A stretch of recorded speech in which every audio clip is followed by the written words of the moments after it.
So hello guys, welcome to Notes Fire. आज का हमारा टॉपिक है cultivable fishes in India. Synopsis में देखेंगे हम लोग introduction, definition, types of cultivable fishes in India, importance of cultivable fishes, challenges in fish cultivation and conclusion and reference. तो ये रहेगा साइनॉप्सिस। स्टार्ट करते हैं इंट्रोडक्शन से।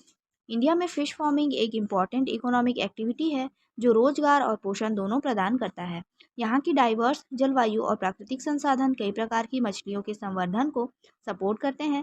कल्टीवेबल फिशेज वे मछलियाँ होती हैं जिन्हें साइंटिफिक तरीकों से कंट्रोल कंडीशन में ब्रीड और ग्रो किया जाता है। ये सॉरी इन मछलियों का चुनाव उनके fast growth rate, environmental adaptability और कमर्शियल वैल्यू के आधार पर किया जाता है। इंडिया में फ्रेश वाटर, ब्रैकिश वाटर और मरीन फिशेज का पालन किया जाता है। डेफिनेशन देखेंगे हम लोग। कल्टीवेबल फिशेज वे मछलियाँ होती हैं जिन्हें साइंटिफिकली फिश फार्मिंग के लिए चुना जाता है क्योंकि वे तेजी से बढ़ती है, डिसीजेस के प्रति रेसिस्टेंट होती है और हाई प्रोडक्शन देती है। नेक्स्ट है types of cultivable fishes in India. Bharat में मत्स्य पालन के लिए 3 प्रमुख प्रकार की मछलियों का पालन किया जाता है, जिसमें है fresh water fishes, brackish water fishes और मरीन फिशेज। ये वर्गीकरण जल के प्रकार और पारिस्थितिक तंत्र के आधार पर किया जाता है। पहले हम देखेंगे फ्रेश वाटर फिशेज। ये मछलियाँ झीलों, तालाबों, नदियों और जलाशयों में पाई जाती है। भारत में इनका पालन सबसे अधिक किया जाता है क्योंकि ये तेजी से बढ़ती है और व्यावसायिक रूप से महत्वपूर्ण होती है। इसमें पहला है इंडियन मेजर कार्प्स। इसमें रोहू, कतला और मृगाल शामिल है। ये मछलियाँ उच्च उत्पादन दर और बेहतर बाजार मांग के कारण सबसे अधिक पाली जाती है। ठीक है, यहाँ पे आप लोग देख सकते हो कि ये फिशेज किस प्रकार से दिखाई देती है। नेक्स्ट है एक्सोटिक कार्प्स। इनमें कॉमन कार्प, सिल्वर कार्प और ग्रास कार्प शामिल है। ये तेजी से बढ़ती है और जल में घुली हुई ऑक्सीजन की कम मात्रा में भी जीवित रह सकती है। ठीक है, ये जो कार्प फिशेज होती हैं वो कुछ इस प्रकार से दिखाई देती है। नेक्स्ट देखेंगे कैट फिशेज। इसमें मांगुर, सिंघी और पेंगासिस प्रमुख है। ये मांसाहारी होती है और इनकी बाजार में अच्छी मांग होती है। जो कैट फिशेज है वो कुछ इस प्रकार से दिखाई देती है। नेक्स्ट है तिलापिया। इनमें नेल तिलापिया और मोजाम्बिक मोजाम्बिक तिलापिया शामिल हैं। ये मछलियाँ कठिन परिस्थितियों में भी जीवित रह सकती हैं और तेजी से बढ़ती हैं। ये जो फिशेज होती हैं वो कुछ इस प्रकार से दिखाई देती हैं। नेक्स्ट है मुर्रेल्स। इसमें चना स्टेरियाटा और चना मैरोल्स शामिल है। इनका मांस पौष्टिक होता है और बाजार में इनकी मांग अधिक होती है। ठीक है, ये जो फिशेज हैं कुछ इस प्रकार से स्ट्रक्चर वाली होती हैं। नेक्स्ट हम देखेंगे ब्रैकिश वाटर फिशेज। ये मछलियाँ उन क्षेत्रों में पाई जाती हैं जहाँ मीठा और खारा पानी मिलता है, जैसे कि नदियों के मुहाने, लैगून और बैक वाटर्स। फर्स्ट इसमें देखेंगे हम ग्रे मुलेट। यह तेजी से बढ़ने वाली मछली है जो कम ऑक्सीजन वाले परिस्थितियों में भी जीवित रह सकती है। ये कुछ इस प्रकार से दिखाई देती है। नेक्स्ट है मिल्क फिश। इसे मुख्य रूप से तटीय मत्स्य पालन में पाला जाता है और इसकी वृद्धि दर अच्छी होती है। ये इस प्रकार से दिखाई देती है। नेक्स्ट है एशियन सीबास। इसे विरामुंडी भी कहा जाता है और यह एक उच्च मूल्य की व्यावसायिक मछली है। ठीक है, ये मछली जो है इस प्रकार से दिखाई देती है। नेक्स्ट है प्रॉन्स एंड श्रिम्प। इनमें जाइंट टाइगर प्रॉन्स और वाइट लेग श्रिम्प्स शामिल हैं जिनका निर्यात भी किया जाता है। ये जो दोनों श्रिम्प और प्रॉन्स जो है वो कुछ इस प्रकार से दिखाई देते हैं। नेक्स्ट है पर्ल स्पॉट। ये एक प्रकार की फिश होती है। इसे स्थानीय रूप से कैरामीन कहा जाता है और केरल में विशेष रूप से इसका पालन किया जाता है। ये जो पर्ल स्पॉट वाली फिश है वो कुछ इस प्रकार से दिखाई देती है। नेक्स्ट हम देखेंगे मरीन फिशेस। समुद्र में पाई जाने वाली मछलियों का पालन मुख्य रूप से समुद्री मत्स्य पालन के तहत किया जाता है। ये मछलियाँ उच्च आर्थिक मूल्य की होती हैं और निर्यात के लिए इनका पालन किया जाता है। इसमें फर्स्ट है पॉम्फ्रेट्स।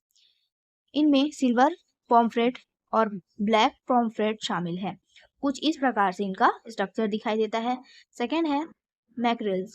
यह भारतीय तटीय क्षेत्रों में व्यापक रूप से पाई जाने वाली और खपत की जाने वाली मछली है। कुछ इस प्रकार से ये दिखाई पड़ती है। नेक्स्ट है सीर फिश। इसे किंग मैक्रेल भी कहा जाता है और यह भारत में अत्यधिक पसंद की जाने वाली समुद्री मछली है।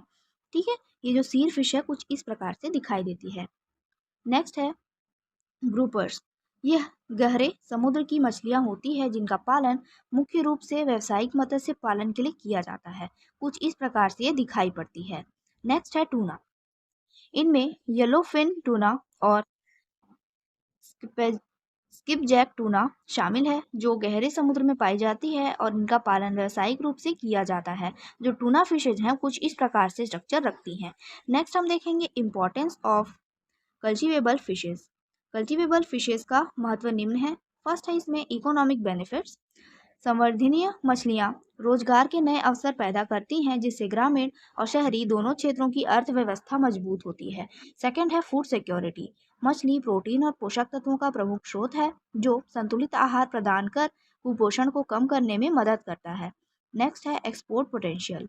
श्रिम्प, टूना और पॉमफ्रेट्स जैसी मछलियों की वैश्विक बाजार में भारी मांग होती है, जिससे विदेशी मुद्रा अर्जित होती है। नेक्स्ट है एक्वाकल्चर डेवलपमेंट। नई तकनीकों जैसे बायोफ्लोक और आरएएस से मछली उत्पादन बढ़ाया जा सकता है, जिससे सतत मत्स्य पालन को बढ़ावा मिलता है।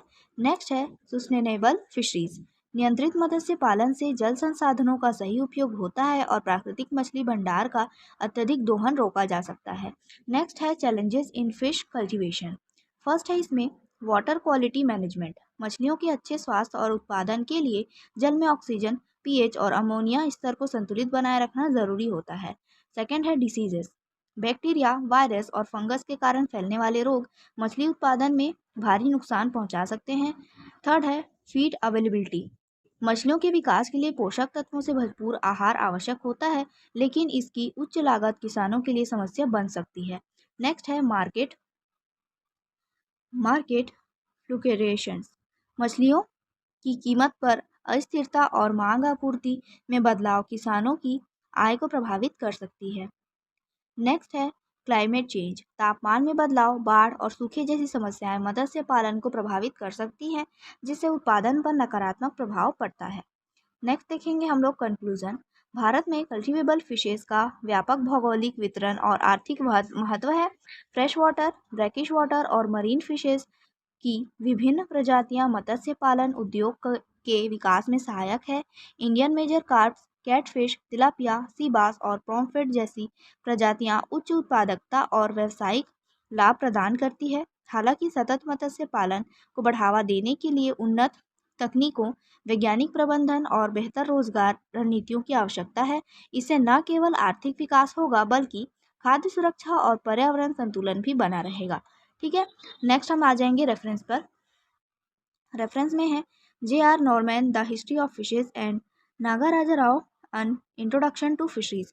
तो ये था आज का टॉपिक। आई होप आपको समझ में आया होगा। समझ में आया है तो प्लीज़ लाइक करिए एंड सब्सक्राइब करिए। Thank you.